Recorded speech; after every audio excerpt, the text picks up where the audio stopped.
Let's take a look at the text. So then, brethren, stand firm and hold. Stekate kai krataita, if I'm recalling correctly. I don't have both my screens are used up when I do this, so if it's not on the screen, I can't see it.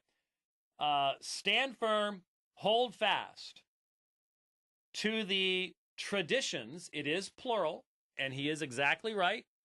Paradosais here in the plural form. That which is handed down. So you've got tradition here. Which you were taught, not what you will be taught. This is referring back, it's past tense. The Thessalonians had been taught these traditions. And they had been taught those traditions in two ways. So there's one body of truth that was delivered to the Thessalonians in two ways. Whether by word of mouth or by letter from us. Now, let's just deal with the text in its context. How would, when you were sitting in the congregation in Thessalonica, on the first Lord's Day morning, when this letter arrives from Paul, and it's read in your midst, what would you have understood this to mean? And what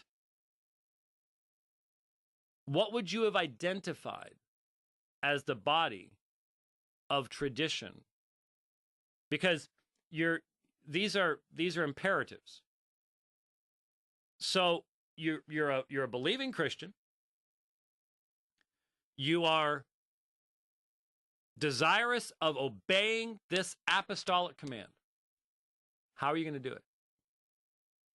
Well, the only way to do it, because it's saying, stand firm, stekate, krataita, hold on, hold firm, hold firm. Well, I've got to possess something to hold firm to it, right? I've got to know what I'm standing fast in. So what these traditions were, it's assumed that the people to whom Paul is writing know what he's referring to. That they're going to understand, oh, Paul's talking about this. Delivered in two ways. Now, I could, again, go back and go to the next year's debate on Long Island with Jerry Matitix and show you his argument where he says, you Protestants, you don't believe this text. You're not obeying it. We Catholics, we are obeying both elements of it. We're holding to the word of mouth part, the oral part, that's called oral tradition. You reject that, you only hold to written tradition. Is that what the Thessalonians would have understood? Now, what you need to understand is what Rome is trying to smuggle into this text. Because the oral tradition,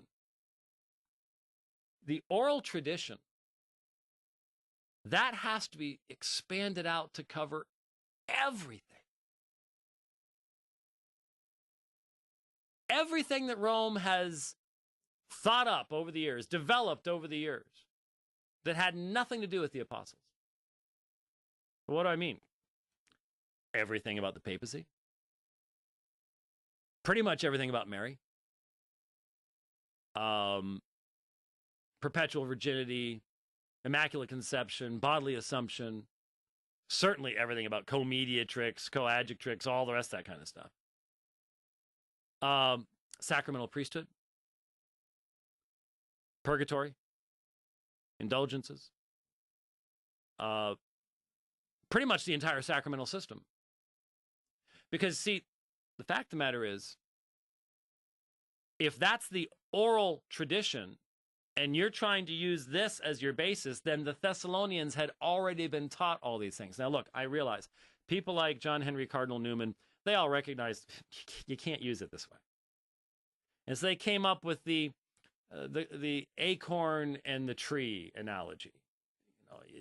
It's given in the acorn, but over time it grows into this great tree, which has a lot of stuff in it that the acorn didn't, but it was just sort of there. It's implicitly there. And he's going to talk about the distinction between material and formal sufficiency. Well, we can believe that the scriptures are materially sufficient, that all the stuff's there, at least implicitly. No, it's not. No, it's not. You cannot honestly say that the apostles believed the things that you, as a Roman Catholic, believe today. It's just not possible. And so, here's the problem. And this is what I've challenged Roman Catholics who dare to bring this up in debate. Can you demonstrate for us, please? Show us historically that the things you wish to bind upon us in the name of oral tradition had been taught past tense to the Thessalonians. Show us the historical pedigree, the line of transmission. Show us that these were the things that were believed by the Thessalonians. These are the things being taught by the apostles. And honest Roman Catholic historians will admit to the development over time, the reality that vitally important things to Roman Catholicism today were utterly unknown in the first centuries of the church. Unknown. Not a part of the faith experience of any of those generations for hundreds of years. So the Thessalonians weren't taught those things. So positively, though, what is in view? Well, the entire church at Thessalonica, not just the bishops, but the entire church at Thessalonica had already been taught these items. These are not then teachings that are limited to the bishops, but are generally known truths that every person in the church knew and believed.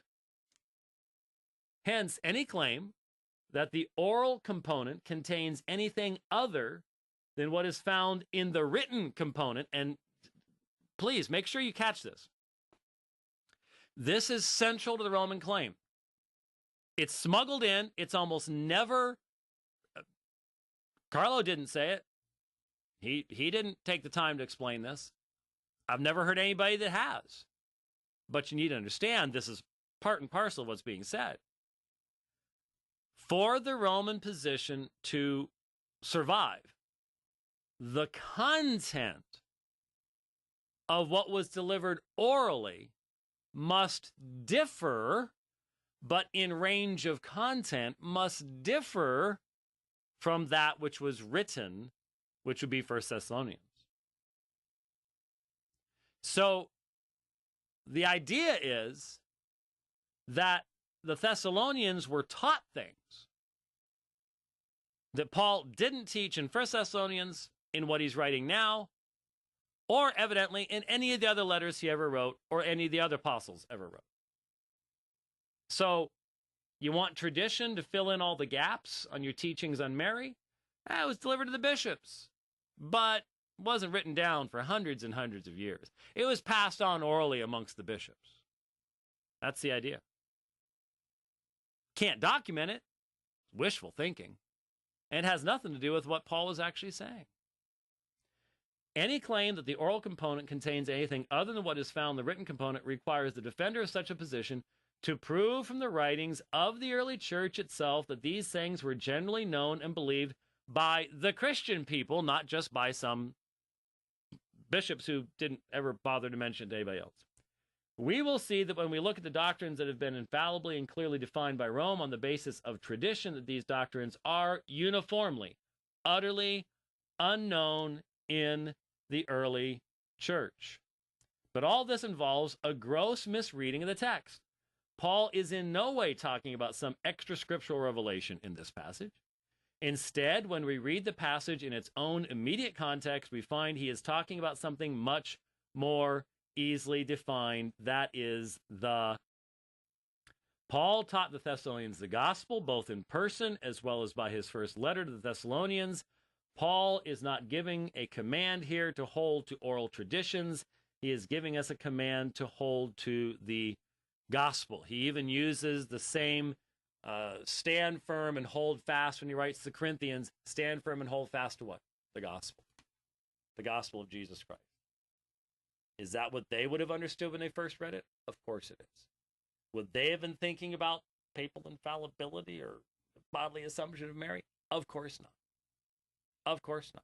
So what Roman Catholic apologists will do, as Carlo did, was to give this vague reading and then hope that you will read into the oral tradition what Rome 2,000 years wants you to, 2,000 years later wants you to insert into it, when there's absolutely no basis to do that. None. None whatsoever. And they get away with it. Because, man, the vast majority of the folks calling that program, you even heard Carlos say, I'm not sure you've ever read this before. Well, yeah, if you can talk to folks who haven't actually read it before, that helps you make your case a lot better. Yeah, it's a lot easier that way. But that's what 2 Thessalonians chapter 2 is all about. So